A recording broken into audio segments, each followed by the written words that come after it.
இல்லைக்கு இல்லை. ராமன் ராஜாவுக்கு ரொம்ப நெருக்கமானவனா இருக்கான்னு சில பேருக்கு அவன் மேல பொறாம.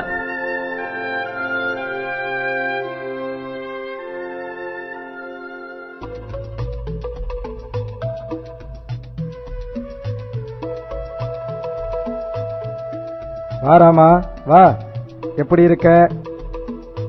நான் நல்லா இருக்கேன் சோமு, நீ எப்படி இருக்க? உன் வியாபாரம் எப்படி இருக்கு? ரொம்ப நல்லா இருக்கேன். உனக்கு ஏதாவது பழம் வேணுமா?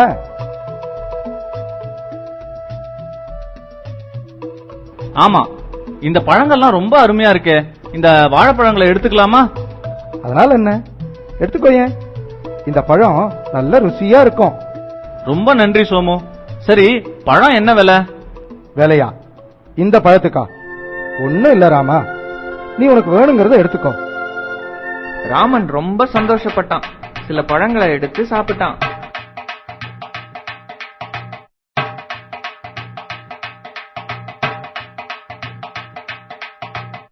ஆஹா, இந்த பழங்கள் ரொம்ப ருசியா இருக்கே.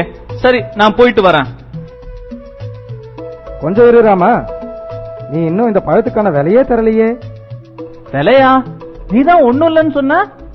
சரியா சொன்ன ராமா, இந்த பழத்தோட விலை ஒண்ணுமில்ல. நீ எனக்கு ஒண்ணுமில்லதான் தரணும்.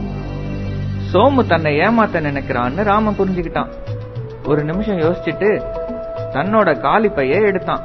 கவலைப்படாத சோமு, நீ கேட்ட ஒண்ணும் இல்லையே, நான் தர்றேன். ஆனா அதுக்கு முன்னால நீ என் கேள்விக்கு பதில் சொல்லணும். இந்த பையில என்ன இருக்குன்னு சொல்லு. இந்த பையில ஒண்ணுமே இல்லையே. சரியா சொன்ன. இந்த ஒண்ணுமில்லதானே நீ கேட்ட. இந்தா, இத வச்சுக்கோ.